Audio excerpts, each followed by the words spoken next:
Hello दोस्तों, YouTube के channel Nehra study hub में आपका स्वागत है। कल अपने वर्ण की बात कर रहे थे और वर्ण में अपन ने स्वर कर लिया था और उसके बाद अब बारी है व्यंजन की। तो आइए, कल अपने स्वर की बात कर चुके थे, ठीक है। तो आज करते हैं बात व्यंजन की। व्यंजन क्या होते हैं? ऐसे वर्ण जिनको स्वरों की सहायता से बोला जाए, या जिनको बोलने में वायु अवरुद्ध डाले, विरोध डाले। वायु फेफड़ों से जब वायु बाहर आती है तो उसमें विरोध होता है। तो अब अपने इसमें व्यंजन में बात करते हैं। व्यंजन के दो प्रकार हैं। एक तो उच्चारण स्थान के आधार पर, दूसरा अपने बात करेंगे प्रयत्न के आधार पर। उच्चारण स्थान के आधार पर व्यंजन को चार वर्गों में बांटा गया है। अगर मैं बात करूं, अगर मैं सीधा बोलूं कि क वर्ग के सभी वर्ण बताओ, तो आप क्या बोलोगे? क, च, क, ख, ग, और अंग। ठीक है। और अगर मैं बोलूं च वर्ग के सभी वर्ण बताओ, तो आप च, छ, ज, और ञ। ठीक है दोस्तों। उसके बाद अपने बात करते हैं व्यंजन के दूसरे पॉइंट के बारे में। दूसरा पॉइंट है प्रयत्न के आधार पर। हवा को बाहर आने के लिए प्रयास करना पड़ता है। कहने का मतलब है कि ऐसे वर्ण जिनको बोलने के लिए हवा को फेफड़ों से बाहर आने के लिए संघर्ष करना पड़ता है। ठीक है। तो इसको अपने आगे कई प्रकार में बांटा है। चलो देखते हैं। पहला हमने बांटा है स्पर्शी व्यंजन। इसकी संख्या 25 होती है। क से लेकर मैं तक। ठीक है। इसकी संख्या होती है 25। 20 तो ये लिखे हुए हैं, इसमें पै वर्ग की लाइन और मिला दी जाएगी। पै वर्ग की और मैं लाइन मिला दी जाएगी, तो इसमें क्या हो जाएगा? ये 25 वर्ण हो जाएंगे, जिनको क्या कहते हैं? स्पर्शी व्यंजन। आगे अपने बात करते हैं कि स्पर्श संघर्षी। स्पर्श का मतलब है कि वो जब वायु बाहर आती है तो फेफड़ों से स्पर्श करती हुई आती है। ठीक है। और अब इसमें दूसरा पॉइंट है जो स्पर्श संघर्षी। स्पर्श तो करती है, साथ में फेफड़ों के साथ वायु संघर्ष करती हुई बाहर आती है। आप च वर्ग की सभी लाइनें बोल के देखो, च, छ, जो और जो। लाइन बोलते समय जो ये चार वर्ण हैं, इनको स्पर्श के साथ साथ संघर्ष भी करना पड़ता है, तो इन्हें क्या बोलते हैं? स्पर्श संघर्षी व्यंजन। आगे है नासिक्य व्यंजन। कौन से? नासिक्य व्यंजन। नासिक्य व्यंजन का अर्थ है दोस्तों कि जो नाक से बोले जाते हैं, जिनको नाक से बोला जाता है। अंग, अणो, न और म। ठीक है। जिनको नाक की सहायता से बोला जाता है। वायु नाक से संघर्ष करती हुई बाहर आती है। और दूसरी बात, इसमें इंपॉर्टेंट बात एक है कि इन तीन वर्णों का शब्द बहुत कम बनता है। इन तीन वर्णों से शब्द बहुत कम बनता है। कहने का मतलब है कि इनसे कभी भी शब्द कोई भी प्रारंभ नहीं होगा। इन तीन वर्णों से कभी भी कोई शब्द प्रारंभ नहीं होगा। अगर मैं सीधा बोलूँ नासिक्य व्यंजन कितने होते हैं, तो आप बोलोगे 5।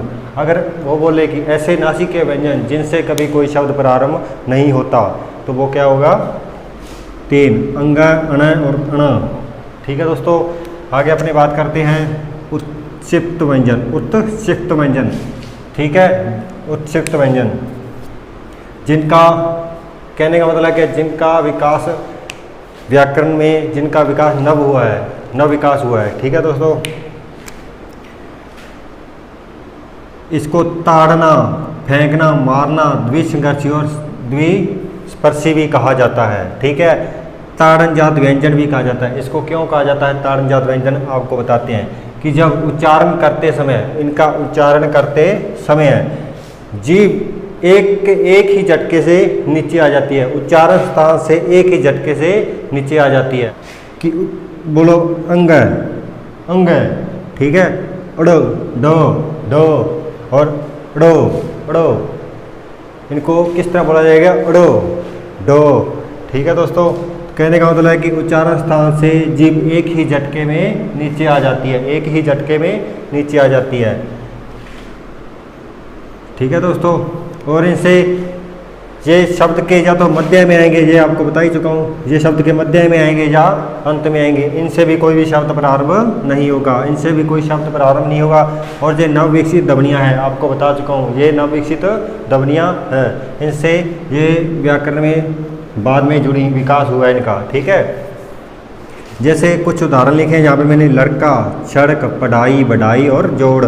इसके अंदर अड़ अड़ो डो डो अड़ो, कहने का मतलब है कि इनसे शब्द प्रारंभ नहीं हुआ, लेकिन ये शब्द के मध्य में जरूर आ गए, अंत में जरूर आ गए। इसी तरह जी नासिका व्यंजन भी हैं, शब्द के मध्य में जरूर आ सकते हैं, लेकिन इनसे शब्द कोई प्रारंभ नहीं होगा। आगे अपने बात करते हैं कि बोलने में अपने अड़य को भी बोलते हैं, डय को भी वैसे ही बोलते हैं और अड़ को भी वैसे ही बोलते हैं, लेकिन ये तीन प्रकार के होते हैं। अगर ड है, इसके साइड में बिंदी लगी हुई है, तो ये नासिका है, क्या है ये नासिका, इसको बोलेंगे अंगु अंगो अंगो, अड़ा नहीं बोलेंगे, इसको बोलेंगे अंगो, ठीक है दोस्तों। उसके बाद है ये ड, मुर्दा से बोला जाता है, यानी मुंह से, ठीक है दोस्तों, मुर्दा ड इसको बोलेंगे। और ये है, ये भी बोलेंगे मुर्दा से, मुर्दा यानी मुंह से, ठीक है, बोलेंगे, लेकिन इसको दो बार बोला जाएगा, दोहराया जाता है, अड़ अड़ अड़, बोल के देखेंगे आप तो पता चलेगा, ठीक है। इसको बोलेंगे अंग, अड़ और अड़, ठीक है दोस्तों। आगे चलते हैं, इसमें बताने के लिए कुछ इंपॉर्टेंट इफेक्ट यहाँ पे लिखे हुए हैं। एक तो अड़ और ड, जहाँ इनका प्रयोग होगा दोस्तों, जहाँ इनका प्रयोग हो जाए वो सदैव वहाँ सदैव तद्भव होगा।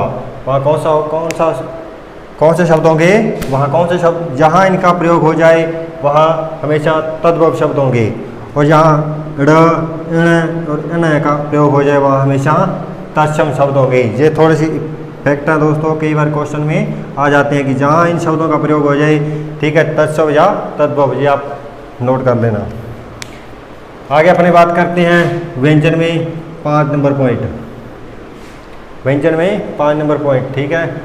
ये है अंतस्थ व्यंजन, अंतस्थ व्यंजन, ठीक है दोस्तों। अंतस्थ व्यंजन कौन कौन से होते हैं, ये य र ल और व।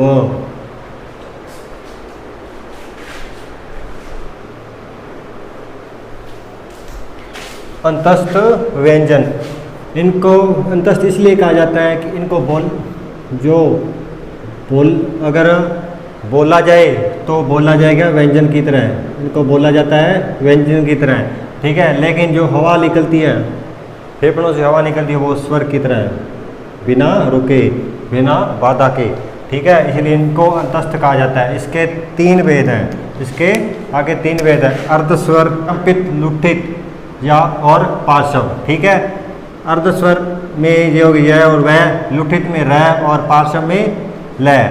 अर्धस्वर उच्चारण स्थान पर, उच्चारण स्थान सिकुड़, उच्चारण स्थान सिकुड़ जाता है, कहने का मतलब जब अपने मुंह से बोलेंगे तो मुंह बिल्कुल सिकुड़ जाएगा, लेकिन जो वायु होगी वो बली स्वर की भांति बाहर आएगी। उच्चारण स्थान सिकुड़ जाता है, लेकिन जो वायु होती है दोस्तों वो बिना रुके, कहने का मतलब स्वर की तरह बिना रुके, बिना बाधा के फेफड़ों से बाहर आती है। उसके बाद लुठित, उच्चारण अवयव की नोक से वायु बाहर आती है। उच्चारण अवयव, उच्चारण अवयव आप किसे कहोगे, उच्चारण अवयव होता है अपनी जीभ, ठीक है। जीभ अवयव की नोक से वायु बाहर आती है। अपने बोल के देखो, र र र, जीभ की जो आगे का भाग है, नोक है जो, ठीक है, उससे वायु का प्रवाह होता है। उसके बाद आ गया ल, हवा जीभ के दोनों हिस्सों से बाहर आती है। जीभ के दोनों हिस्सों से बाहर, कहने का भाव है कि ल जीभ है जो ऊपर तालु के ऊपर चिप जा तालू के लग जाती है जाके, और ठीक है हवा जीभ के साइडों से जो हवा होती है जीभ के साइडों से बाहर आती है, यानी कि उच्चारण अवयव के साइडों से दोनों हिस्सों से बाहर आएगी, ठीक है, हवा दोनों हिस्सों से बाहर आएगी। उसके बाद आ गया ऊष्म व्यंजन। ऊष्म व्यंजन, ठीक है, ऊष्म का मतलब जिनको बोलते समय ऊष्मा की तरह वायु बाहर आती है, इसलिए उनको ऊष्म व्यंजन कहा जाता है। ऊष्मा की तरह वायु बाहर आती है, ठीक है। स और है, तीनों स और है। और एक चीज जो स, ठीक है, स, इससे शब्द बहुत ही कम शब्द बनते हैं, बहुत ही कम शब्द बनते हैं।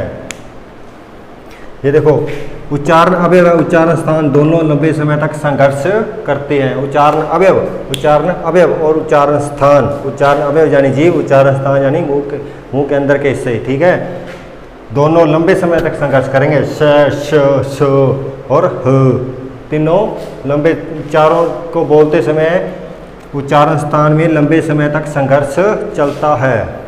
आगे अपनी बात करेंगे दोस्तों संयुक्त व्यंजन।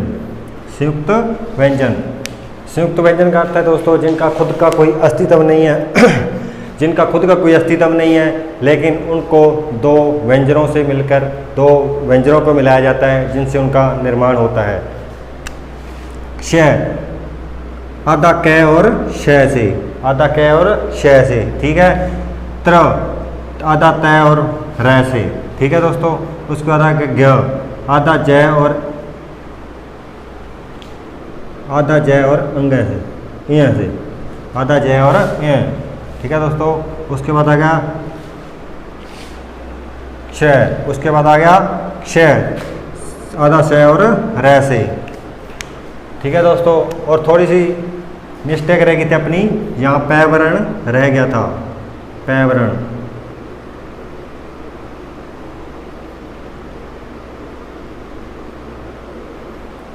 तो आगे अपनी बात करते हैं व्यंजनों का वर्गीकरण। अब अपनी बात कर रहे हैं स्वर और व्यंजनों का वर्गीकरण।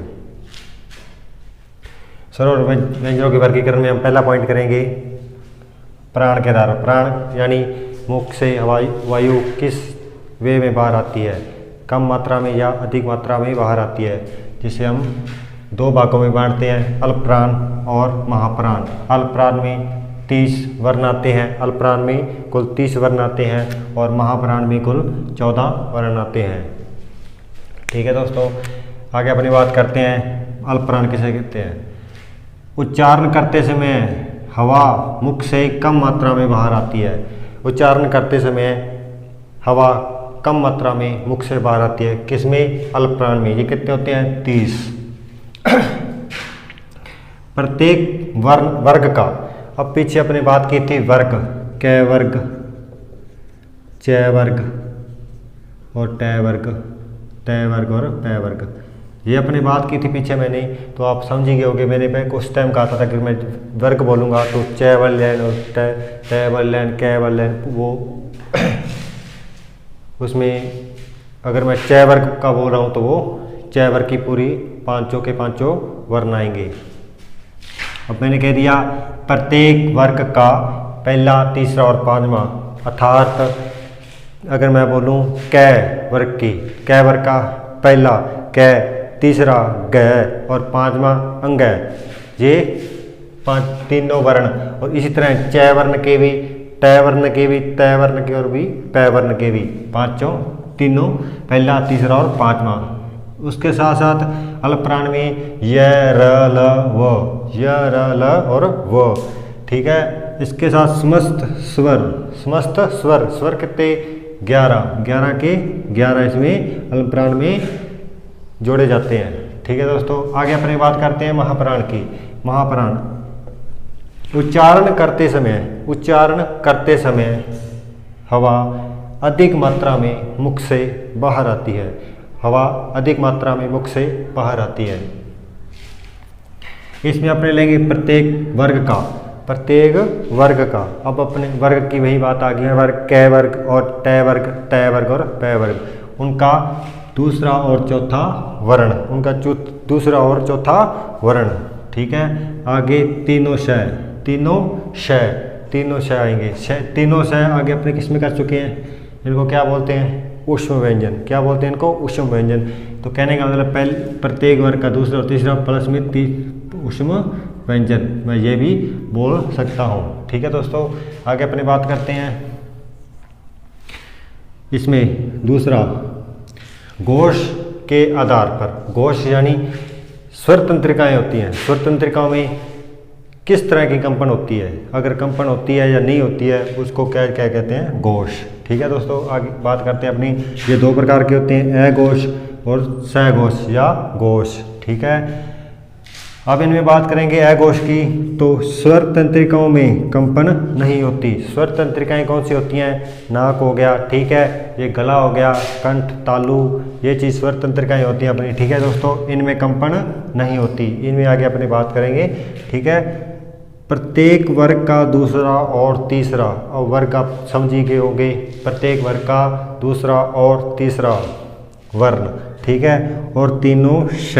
अब इसमें मैं ये नहीं कह सकता कि ऊष्म व्यंजन, जी नहीं, क्यों नहीं कह सकते, क्योंकि ऊष्म व्यंजन में है भी होता है। तो इसमें मैं सीधा कहूँगा अघोष कौन कौन से होते हैं, प्रत्येक वर्ग का दूसरा और तीसरा प्लस में तीनों श। ठीक है, आगे अपनी बात करते हैं सघोष या घोष। अगर घोष के साथ सीधा सघोष भी लिखा सकता है और घोष के साथ सीधा अघोष के साथ सीधा घोष भी लिखा सकता है। तो इसको सघोष और घोष दोनों कह देते हैं। इसमें उच्चारण करते समय स्वर तंत्रिकाओं में कंपन होती है। इनका उच्चारण करते समय, इन वर्णों का उच्चारण करते समय स्वर तंत्रिकाओं में कंपन होती है। कौन से हैं ये, प्रत्येक वर्ग का तीसरा, चौथा और पांचवा। तीसरा, चौथा और पांचवा। आगे बात करेंगे य, र, ल और व। य, र, ल और व। ठीक है, इनको बोलते समय कंठ, तालु, नासिका में कंपन होती है। आगे सभी स्वर यानी 11 के 11 स्वर किसमें आते हैं, ये घोष में। अब इनमें कई बार मिक्स क्वेश्चन आ जाता है कि महाप्राण और महाप्राण कौन सा और साथ के साथ वो घोष कौन सा है। ठीक है, ऐसा वर्ण बताओ जो घोष भी हो और महाप्राण भी हो। ठीक है, तो अब मैं बोलूं कि अब मैंने 3 शब्द दे दिया आपको, जैसे मैं बोलूं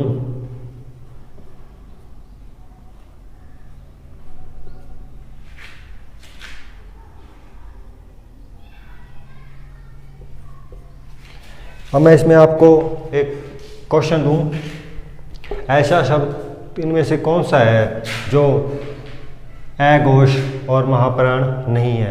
अघोष और महाप्राण नहीं है। अब अपने चेक करते हैं महाप्राण में। ठीक है, ग भी आ गया महाप्राण में, ख आ गया। ठीक है, उसके बाद ग नहीं आया अपना, यहाँ भी ग नहीं आया, उसके बाद फ ये आ गया। ठीक है, तो अपना ग है जो आंसर रहेगा। इनके मिक्स क्वेश्चन भी आ सकते हैं। अब इनमें से मैं अगर कह दूं कि एक क्वेश्चन और दे दूं आपको,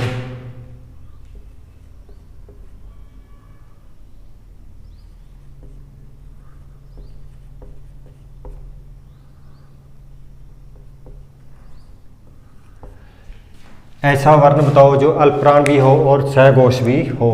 तो ऐसा वर्ण बताओ जो अल्पप्राण भी हो और साथ में साथ अघोष भी हो। तो इनमें ये दोनों हैं और ठ नहीं है, ये यहाँ आ जाता है। यानी कहने का मतलब ये महाप्राण और सघोष है, ना कि अल्पप्राण सघोष। इसी तरह इनके मिक्स क्वेश्चन आते हैं। आगे अपनी बात कर रहे हैं स्वर तंत्रिकाएं। स्वर तंत्रिकाएं कौन सी होती हैं। ठीक है, अपने बात करें तो उच्चारण स्थान कौन सा होता है, स्वर तंत्रिकाएं कौन सी होती हैं। अब अपनी बात करते हैं उच्चारण स्थान और स्वर तंत्रिकाएं कौन सी होती है।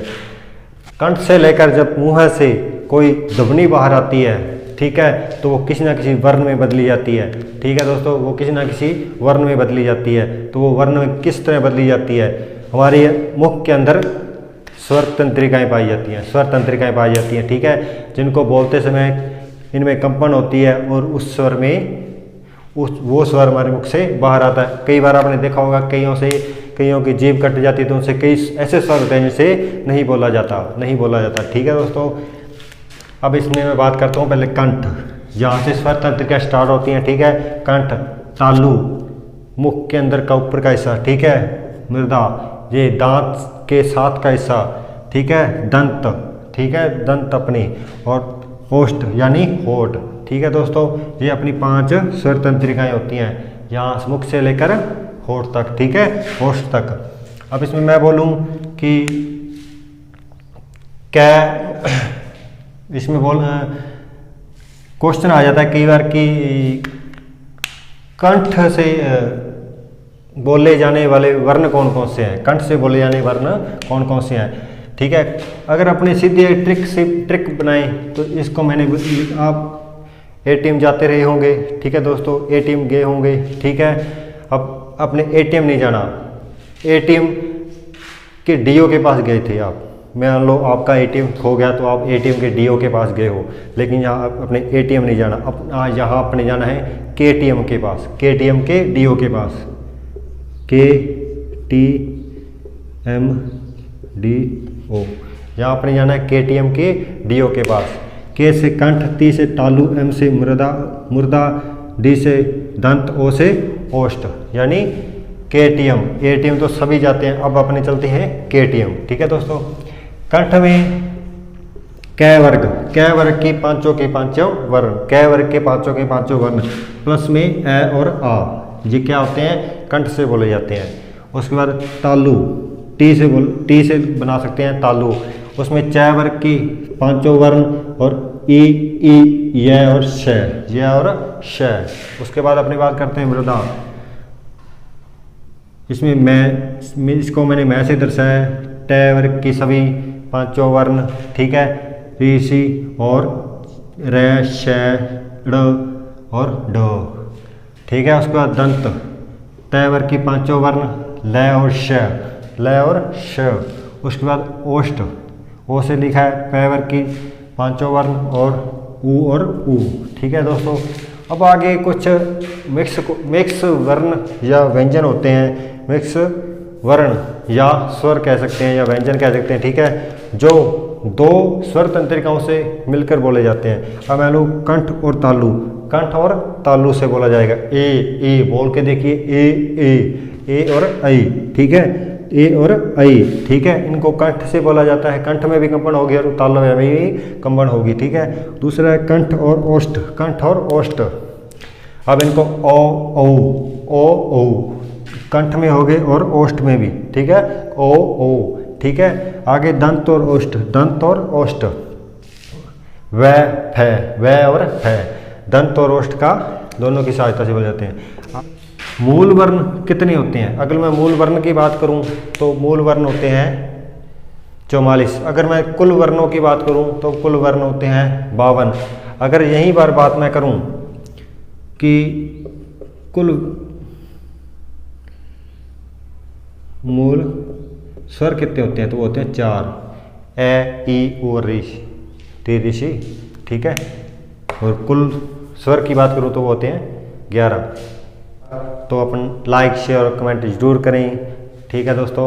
और कल करेंगे अपने शब्द विचार। धन्यवाद। चैनल को लाइक, शेयर और सब्सक्राइब जरूर करें। धन्यवाद।